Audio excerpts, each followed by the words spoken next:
Vamos a buscar el Evangelio de Mateo. Voy a tratar de ir despacio. Hay mucho, pero mucho material, hermanos, y a veces en 40, 45 minutos es bien difícil poder explicarlo todo. Sin embargo, buscamos el Evangelio de Mateo, capítulo 24, versículo 21. Recuerde, hemos venido haciendo un pequeño recorrido de los eventos escatológicos, explicando qué es, bueno, empezamos diciendo que era escatología. Hoy hemos ido viendo otros, qué es lo que está por acontecer. Mateo 24, versículo 21, ¿lo tiene?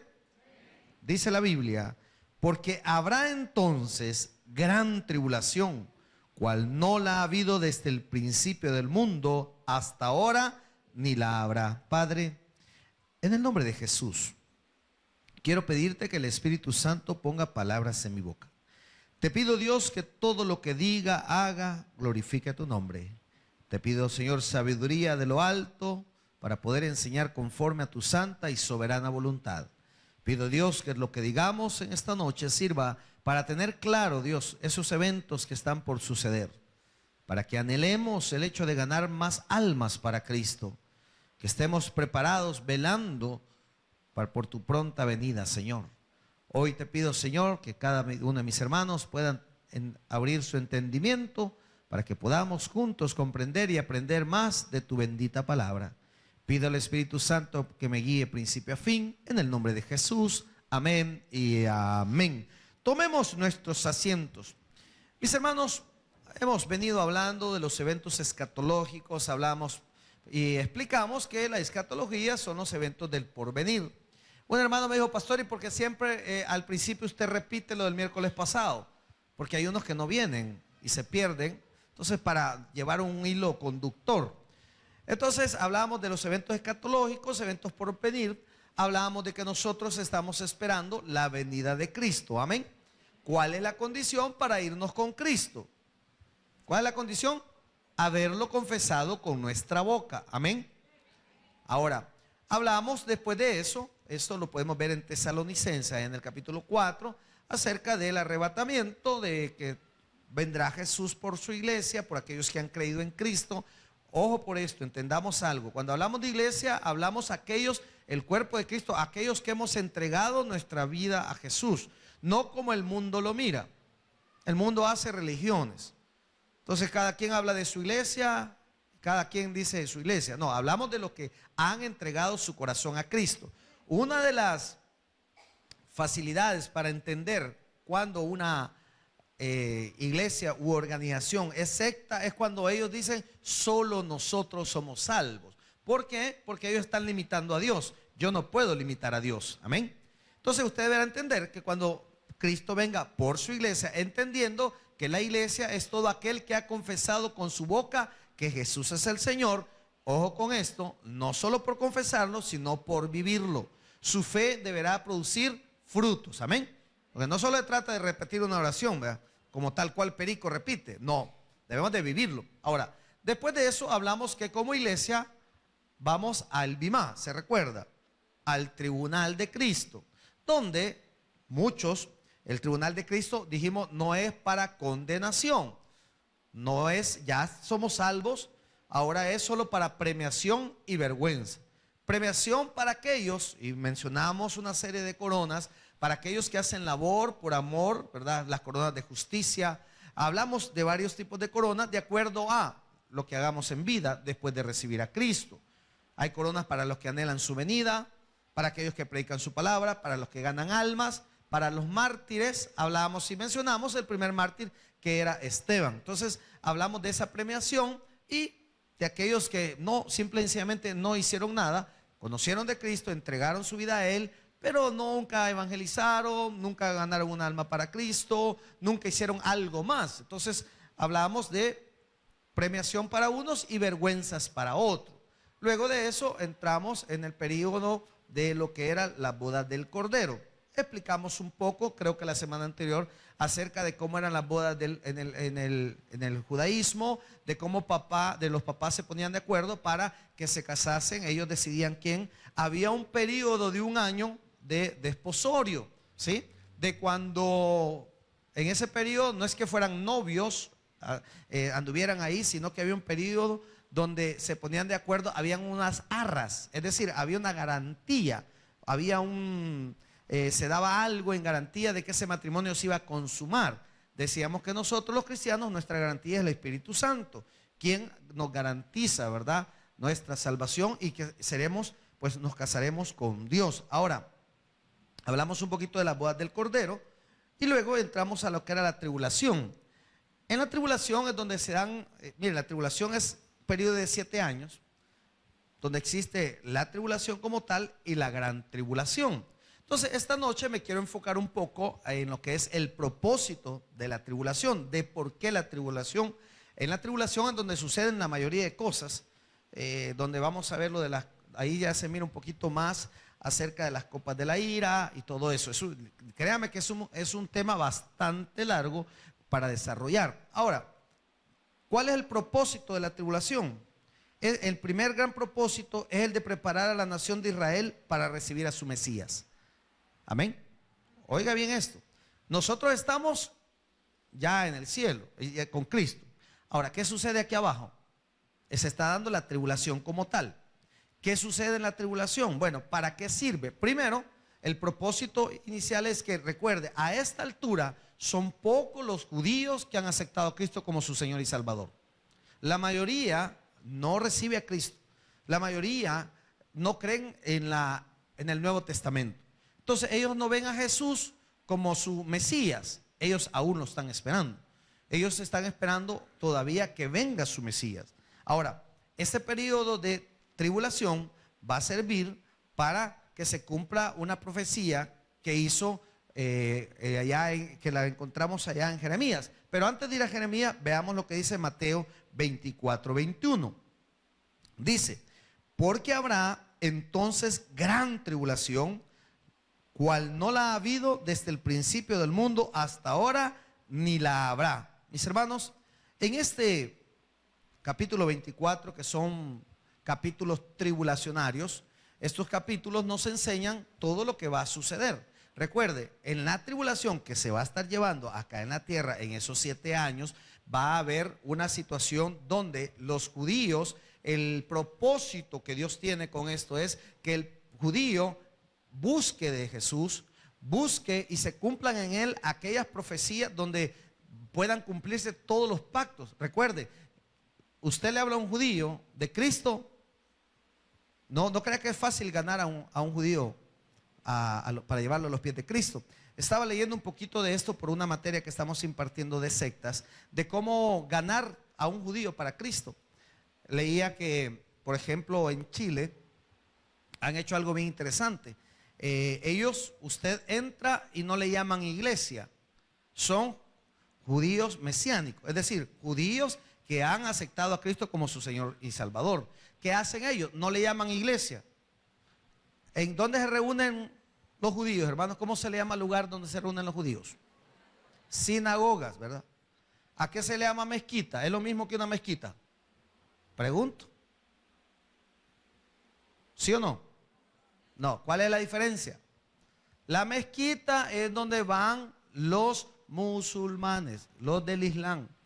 Cuidado y usted le diga a un musulmán: ¿y en cuál sinagoga usted se congrega? O a un judío: ¿en cuál mezquita usted se congrega?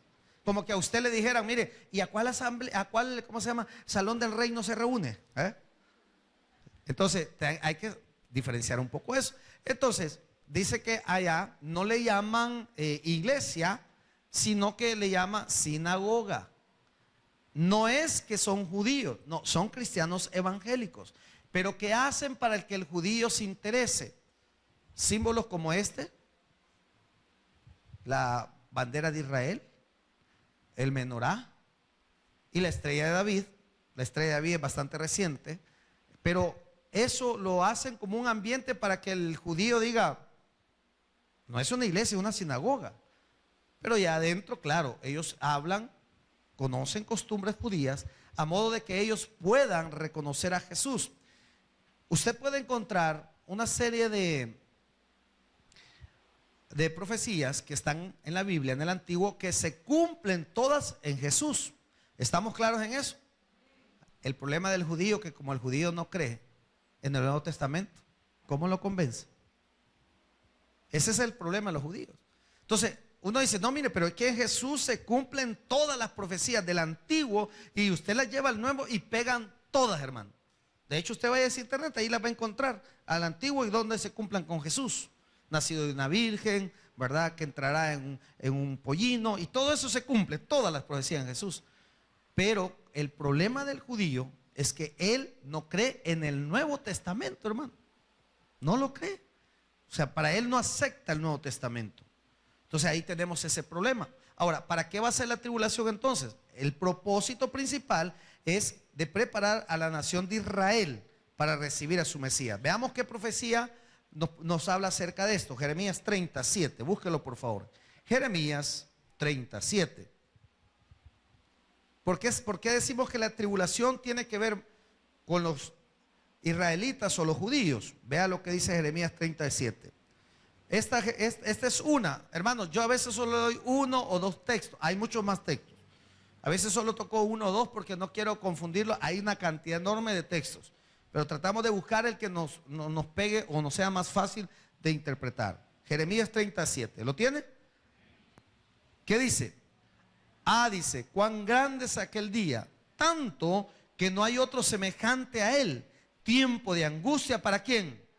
Para Jacob, pero de ella será, aquí hace referencia a Israel y a ambos reinos, norte y sur, porque de Jacob salieron las 12 tribus, ¿sí o no? Entonces otro nombre que tiene Jacob es Israel. ¿Qué hace? Entonces la tribulación como tal está diseñada para el pueblo de Israel. Vea lo que dice. Cuando dice es un de dolor, vea. Dice, cuán grande es aquel día, tanto que no hay otro semejante a él. Tiempo de angustia para Jacob, es decir, para los israelitas, pero de ella será librado. Entonces, en la tribulación vemos cumplida esta profecía, donde ellos van a tener que pasar. ¿Por qué van a tener que pasar, hermanos? ¿Por qué los judíos tendrán que pasar la tribulación? ¿Por qué? No, ¿por qué la tienen que pasar? Porque no han recibido a Cristo, hermano. Por eso no van a entrar, porque no quieren reconocer a Cristo como su Señor y Salvador. Hemos conocido a unas personas judías y me contaban ayer que una de ellas dice, es que los evangélicos no saben nada, no conocen. El problema es que ellos están cegados. Juan 1:12, ¿qué dice, mis hermanos? ¿Qué dice Juan 1:12? Búsquenlo en su Biblia, pero no es suya, pues yo no lo voy a regañar porque la busque, ¿verdad? No es examen, no es parcial, ¿verdad? ¿Qué dice? Mas a todos los que le recibieron. Pero vea un versículo antes, Juan 1:12, lo busco yo también, denme chance porque ese no lo tenía. Juan, capítulo 1, dice, algunos no lo han hallado todavía, le voy a ganar. Juan 1:11. Bueno, Juan 1:10, en el mundo estaba, dice, y el mundo por él fue hecho, pero el mundo no le conoció. El 11, a los suyos vino, ¿y qué dice? Y los suyos no le recibieron. Entonces, en la tribulación se va a cumplir la profecía donde Israel tendrá que ser pasado por fuego. Ahorita es un periodo de gracia donde todo aquel que crea en Jesús es salvo. Los judíos tienen la puerta abierta. De hecho, usted puede buscar, hay muchos judíos mesiánicos. ¿Cuáles son los judíos mesiánicos? Los que creen en el Mesías, en Cristo. Pero son pocos, o sea, hay muchos. Pero comparado con los millones de judíos, no es nada, hermano. Entonces, ¿qué va a suceder? Jesús vino por su pueblo. No dice a los suyos, vino a los suyos. ¿Y qué vino Jesús? A dar salvación. Mas los suyos no le recibieron, dice. Ahora, ¿qué me da esto? El pueblo de Israel será preparado para su Mesías. ¿Por qué? Porque va a tener una serie de situaciones donde el pueblo judío va a ser atacado, casi al extremo de exterminarlos, hasta que Dios, ahí lo vamos a ver al final, pues entra a defender a su pueblo. Ahora, ¿qué dice ahí el Jeremías 37? Dice, cuán grande es aquel día, dice, tanto que no hay otro semejante a él, tiempo de angustia para Jacob, pero de ella será librado. Mis hermanos, otro propósito de Dios para con Israel en la tribulación es el de traer conversión a una multitud de judíos. Eso se va a dar en la tribulación.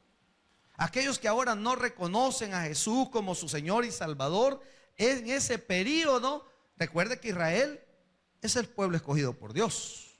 Y ante eso usted y yo no podemos decir nada. Es el pueblo escogido por Dios. Y hay una oportunidad para Israel de convertirse a Cristo, de aceptar a Jesús como su Señor y Salvador. Entonces es un periodo donde Dios tiene preparado para que muchos judíos puedan convertirse.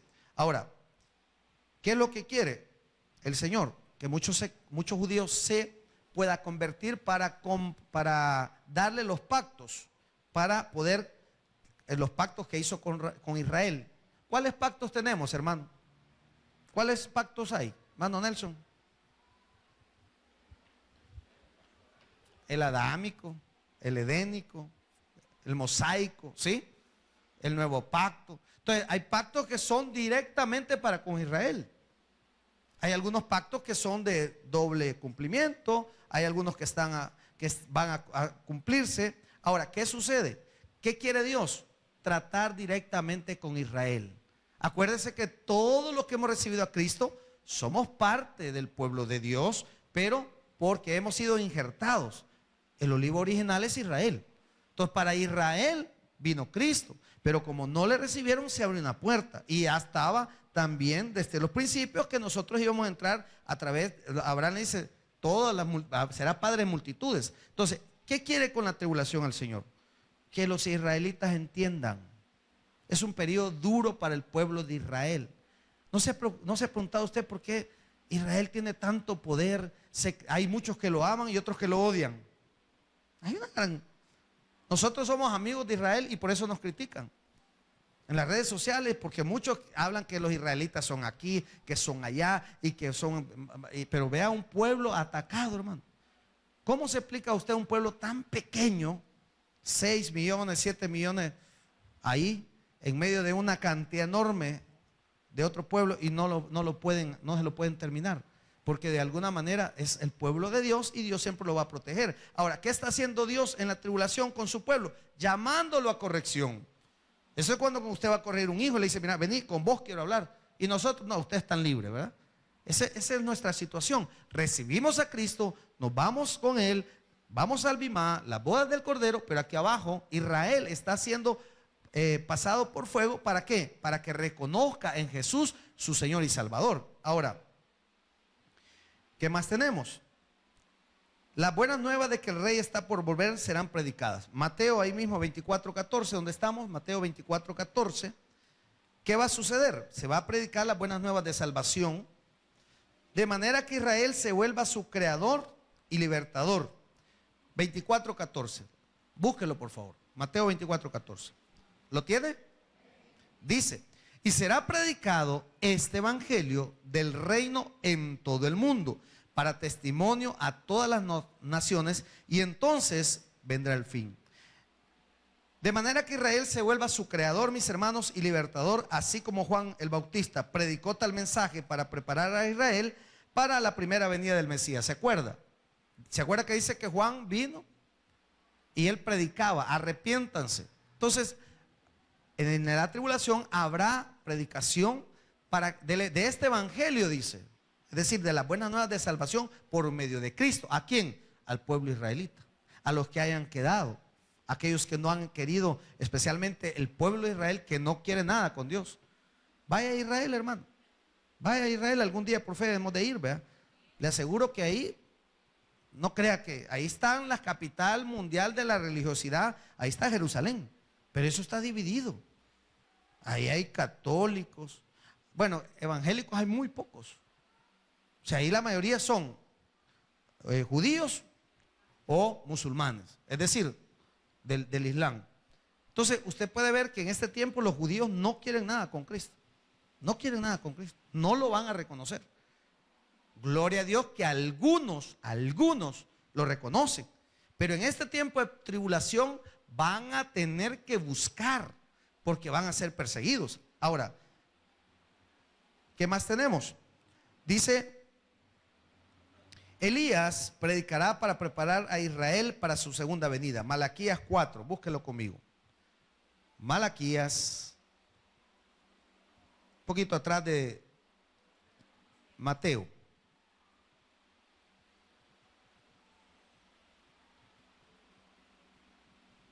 Espérame que ya lo perdí. Zacarías, Malaquías. Malaquías, capítulo 4, versículo 5.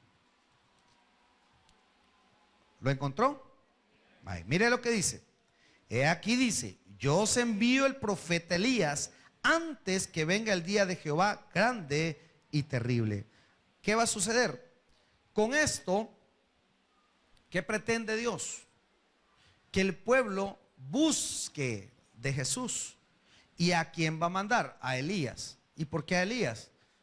Porque los judíos, hermanos, para ellos son uno de los profetas que tienen. Será por medio de él que la gente se convenza, porque él vendrá a hablar de Jesús, vendrá a hablar del evangelio de Cristo. Entonces él dará testimonio para que los judíos se conviertan. Básicamente el propósito de la tribulación no solo es por quererse terminar al mundo, no, sino que Dios es una oportunidad para Israel, hermano. Es una oportunidad para Israel. Es una oportunidad para que el pueblo israelita reconozca a Jesús como su Señor y Salvador. Para ellos es. Por eso es que también, si usted le pone un poquito de lógica, de queso, como decimos, por eso es que la iglesia no necesita pasar por la tribulación, porque el trato ya no va a ser con la iglesia. Es decir, usted por haber recibido a Cristo en su corazón, por ser una persona que realmente le ha entregado su vida a Cristo, ha confesado con su boca, sus frutos lo dicen. Porque hay que tener claro, hermano, una cosa es estar convencido y otra es estar convertido. Hay gente que está convencido que Cristo es el Salvador, pero no están convertidos. Pregúntele a un barrocho, ¿verdad que le hace daño el licor? Me hace daño, ¿verdad que hasta se puede morir? Sé que me puedo morir. ¿Y lo va a dejar? No. Está convencido, ¿o no?, que el licor le va a dañar, pero no lo quiere dejar.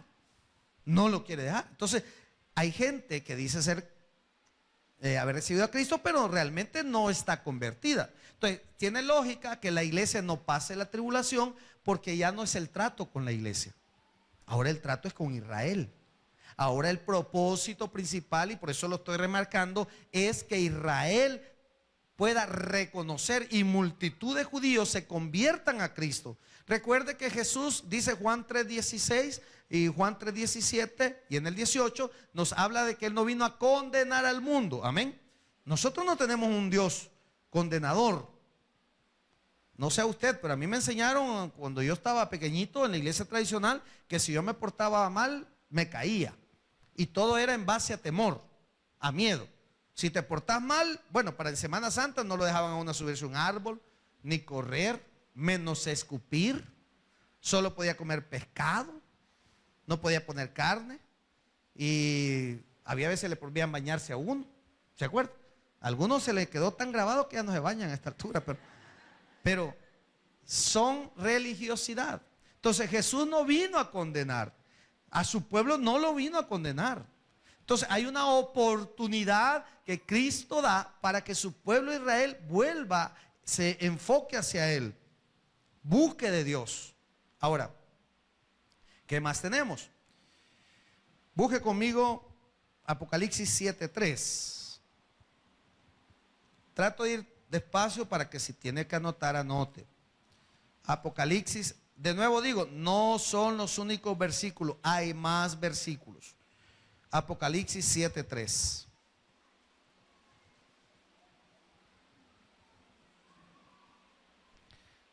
Déjeme ver, Apocalipsis 7:3. Dice, diciendo, no hagáis daño a la tierra, ni al mar, ni a los árboles, hasta que hayamos sellados en su frente a los siervos de nuestro Dios. Mis hermanos, se cree que los testigos son Moisés y Elías, ¿verdad? Aquí hay una situación de los dos testigos. Algunos dicen que puede ser Enoc, porque no vio muerte. Otros dicen que es Moisés, porque si leemos más adelante, no sé si aquí está. No, déjeme ver. Si no, no apunté la cita correcta. Pero bueno, eso solo para que le quede. Ahora, la efectividad de estos testigos se verá en que multitudes de judíos se convertirán durante el periodo de la tribulación y estarán esperando al Mesías. Es decir, ¿por qué Elías? ¿Por qué Moisés? Porque los judíos saben quién es Elías y quién es Moisés. Pregunto, ¿Moisés es parte de los patriarcas? Sí, va. Abraham, Moisés, ¿cuál es el otro patriarca? Noé. Abraham, Noé y Moisés. Entonces, es como decirle, en estos dos testigos, ¿para qué servirán? Para que la gente esté segura de que vienen de parte de Dios. Entonces le van a convencer. ¿Por qué? Porque ¿qué busca Cristo? ¿Qué busca Dios en la tribulación? Que la gente se convierta. Mire que uno normalmente escucha la palabra tribulación y dice problemas, situaciones, dificultades, pero tiene un propósito.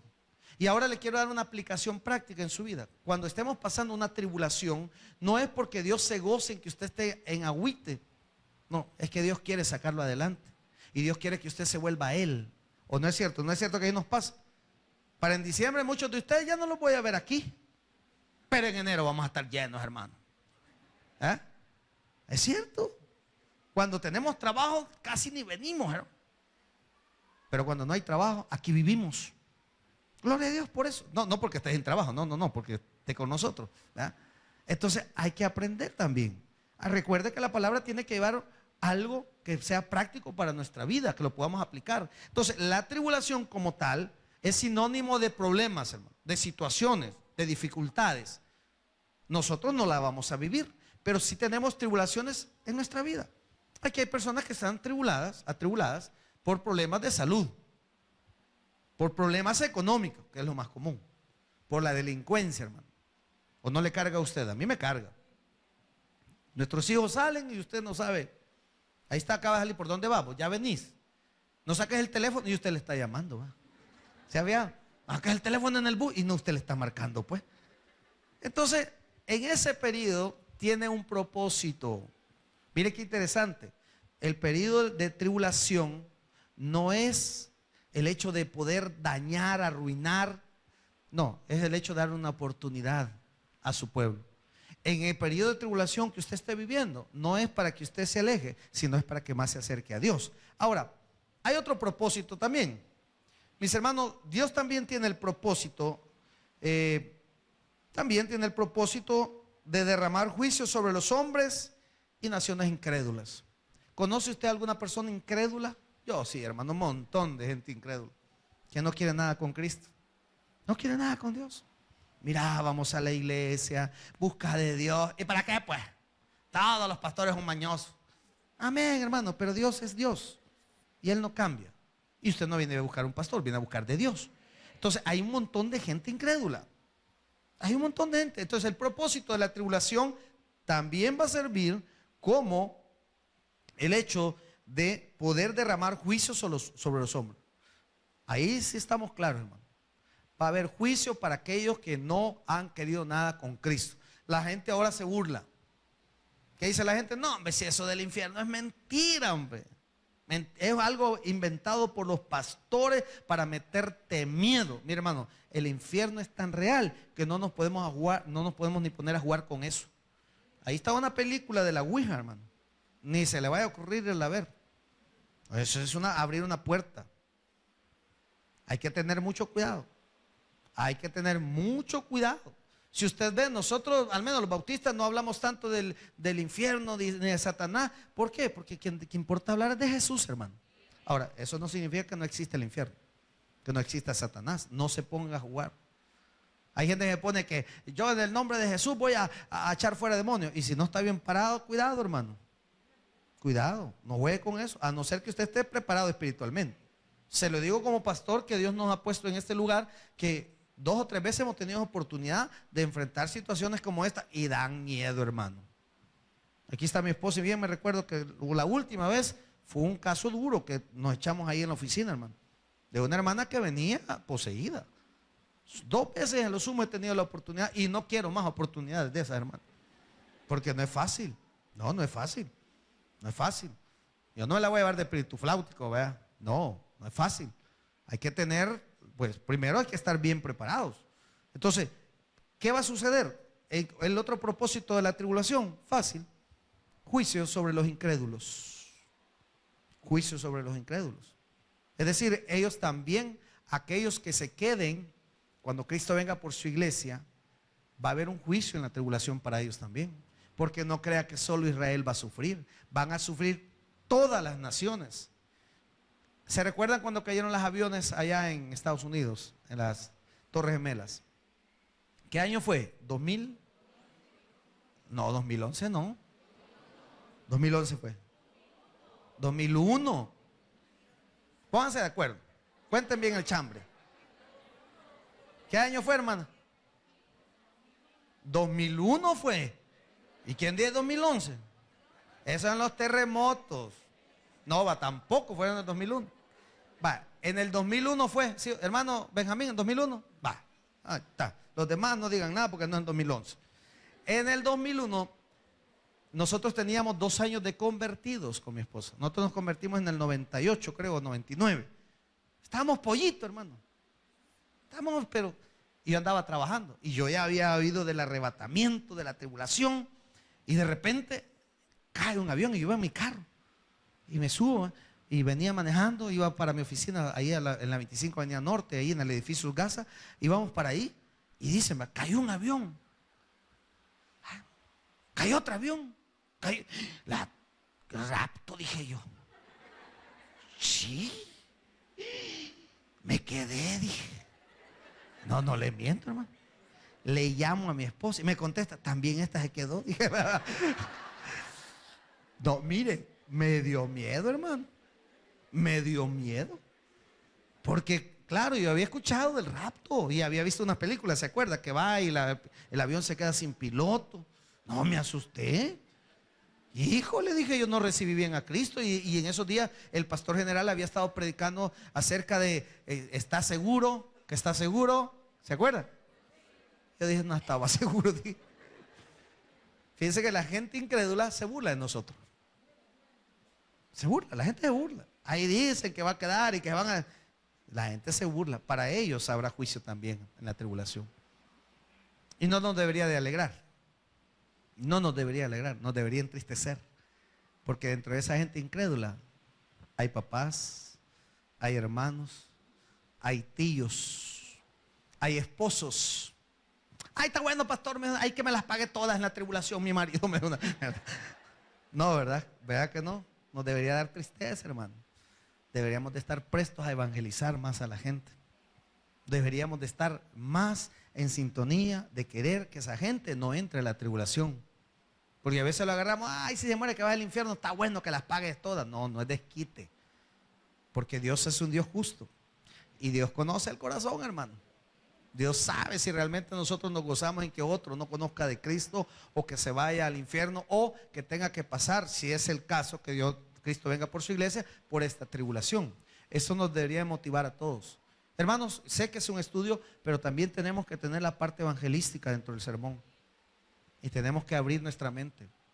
No se trata, hermano, de solamente venir y ser creyentes, llenar iglesias y decir que somos del tabernáculo, somos cristianos. No, se trata de que la gente conozca de Cristo. Entonces yo les invito, hagamos esa labor lo más que podamos. Lo más que podamos. Sé que es difícil, hermano, porque a veces nos cuesta hablarle a otros. Pero empiece con su testimonio. Cuando esté en su trabajo, donde usted se mueva, en el lugar de estudio, usted da buen testimonio. La gente dice, mira, ¿y vos que te congregás? Ya le están abriendo la puerta.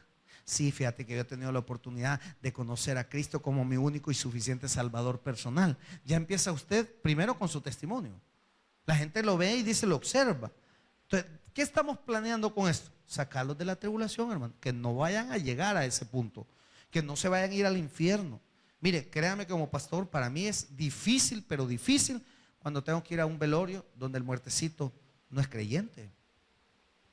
¿Y ahí qué hago? ¿Cómo le digo a la familia? Hermano, arrepiéntete, porque mire, este ya está quemando, ve. Van a linchar ahí, ¿verdad? Entonces es un compromiso nuestro ganar a Cristo a esa familia. Ganar a Cristo a la persona, a nuestro prójimo, al que decimos ser mi amigo. Si usted tiene amigos inconversos, háblele de Cristo.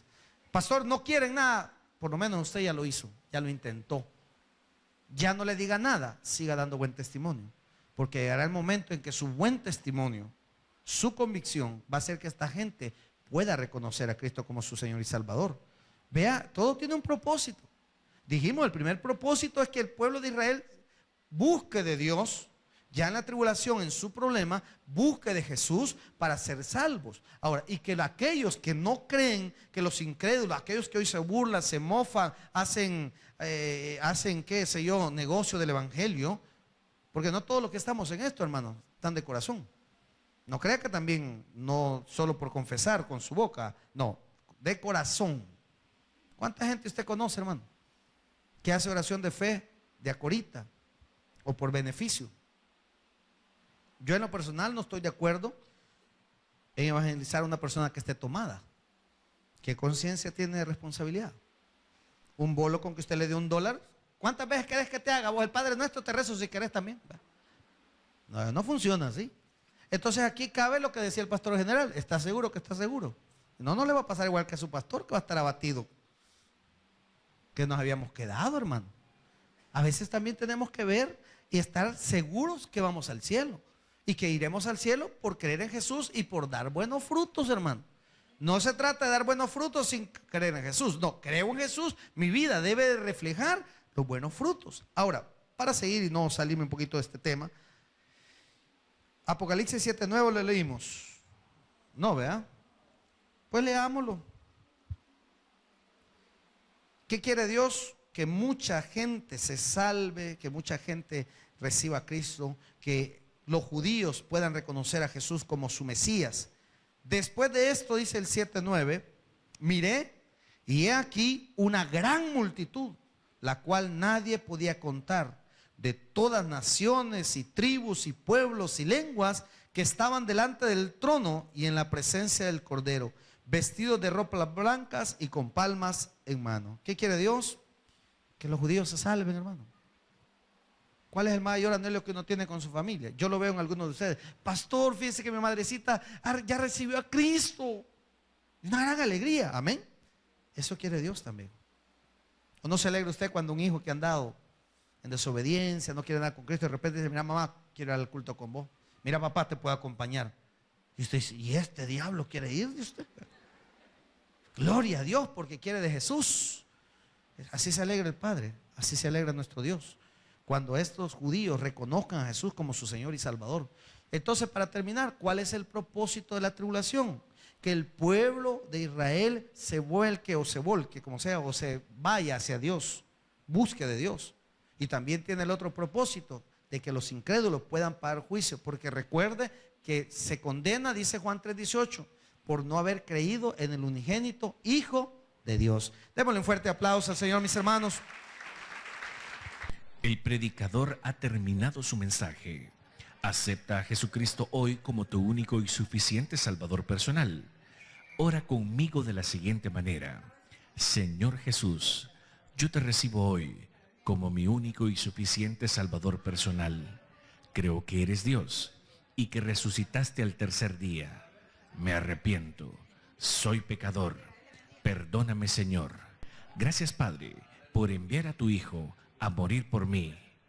Gracias, Jesús, por salvar mi alma hoy. En tu nombre he orado. Amén. Bienvenido a la familia de Dios. Congrégate con nosotros. Estamos ubicados en Final 29 Avenida Norte, número 2931, Ayutuxtepeque. Tabernáculo Bíblico Bautista, Amigos de Israel, Ayutuxtepeque. A cualquier situación, Jesús es la solución.